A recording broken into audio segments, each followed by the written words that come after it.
வாழ்வின் ஒவ்வொரு கணப்பொழுதையும் யூட்டிலைஸ் பண்ணணும். இன்னும் தெளிவாக சொல்வதாக இருந்தால் இன்வெஸ்ட்மெண்ட். அல்லாஹ் நமக்கு தந்திருக்கிற ஆயுளை நாம் முதலீடு செய்ய வேண்டும். ரெண்டு பார்வை இருக்குது. கிடைத்திருக்கிற 40 வருடம் 30 வருடம் 50 வருடம் 60 வருட வாழ்க்கையை விரும்பினால் அனுபவித்து முடிக்கலாம், விரும்பினால் முதலீடு செய்யலாம். ஒன்று கன்சியூமிங், நுகர்ந்து முடிக்கிறது. இன்னொன்று இருக்கிறது, இந்த நாட்களை இன்வெஸ்ட் பண்ணலாம். வல் அஸ்ர் இன்னல் இன்சான லஃபீ ஹுஸ்ர் இல்ல அல்லதீன ஆமனு வஅமிலுஸ் ஸாலிஹாத் வதவாஸவ் பில் ஹக் வதவாஸவ் பிஸ் ஸப்ர். இந்த சூரா சொல்லும் செய்தி அதுதான்.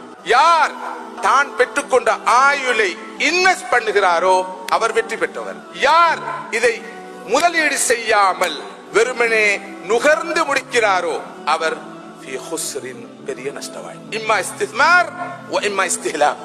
இம்மா யகூனு முஸ்தத்மிரன் வ இம்மா யகூனு முஸ்தஹலிகன். முதலீட்டாளராக இருப்பார் அல்லது நுகர்வோராக இருப்பார்.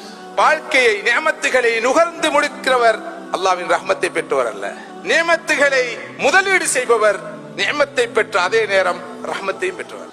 நியமத்துகளை நாடி செல்லும் நானும் நீங்களும் அல்லாஹ்வுடைய ரஹ்மத்தை நாடி செல்பவர்களாக மாற